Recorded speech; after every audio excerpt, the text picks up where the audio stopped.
Hi guys! Nilagang pork chop by Yotaka! Let's go! So, hi, hello mga Bex! Welcome back to my channel. It's me, Jenny Pasqua. And for this video mga Bex is magnilaga tayo ng pork chop. Oh, di ba kakaiba?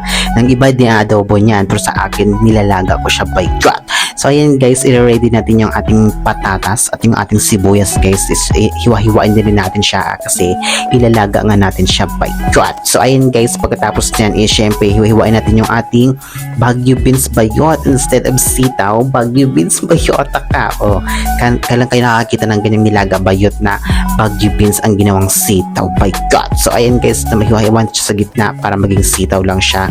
And then, syempre, hiwain natin siya and then huhugasan natin at i-prepare na natin siya guys for the ready cooking edition by God. So, ayan guys, painitin natin itong kawali and then, syempre, lagyan siya ng tubig para pampakulo dun sa ating pork chop bayot. At syempre, nilagyan ko siya ng paminta, patis, tsaka yung ating sibuyas. Diyan nilagyan natin ating sibuyas and then, after yan guys, is syempre maglalagay din ako ng asin. So, ayan nga guys, na pagpakuloy natin yan siya guys, at nilalagay natin yung ating pork chop by God. O kakaiba siya, diba? So, ayun, takpan natin siya guys. And after nyan, isalagay natin yung luya. Nakalimutan ko siyang isabay. And then, pakuluan. And then, after ng pakulo guys, is palambutin natin yan siya. And then, after mga ilang minutes, kumulo na siya. At lagay natin yung ating patatas bayot para lumambot. Then, after mga ilang minutes ulit, ilagay natin yung ating Baguio beans na parang sitaw. O, diba? O, ayan guys, siya, medyo luto na yan siya. And then, ito na yung ating preparation sa ating pork chop by God.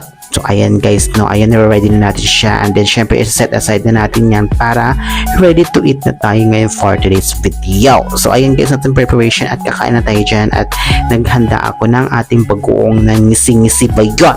So, mga mahilig kumain sa mga bagoong na ganyan, perfect siya yung partner by Yotaka.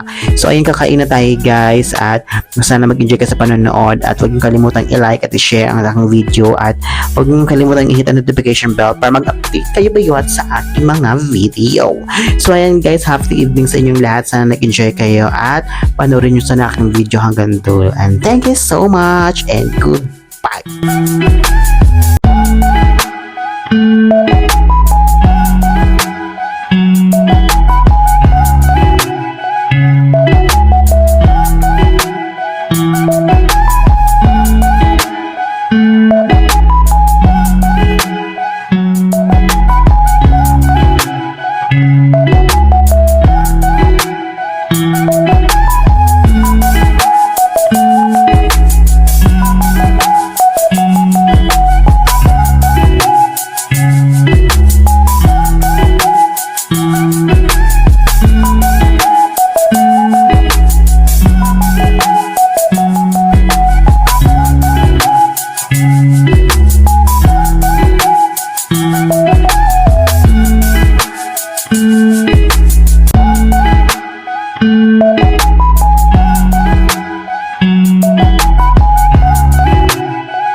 Thank you.